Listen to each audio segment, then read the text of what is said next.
The digestion process of Cloud9 bars starts in the mouth with chewing and saliva breaking down carbohydrates in the stomach. Cartric juice further break down to protein, fats, and other components into chyme.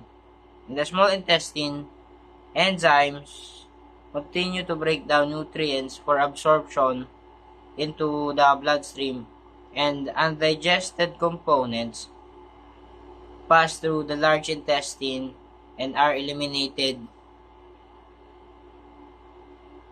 as waste. Cloud Cloud9 bars may contain protein, fats, and carbohydrates along with enzymes like proteases, amylases, and lipases. Benefits includes energy, health, fats, fiber, and essential nutrients, but watch for added sugars and monitor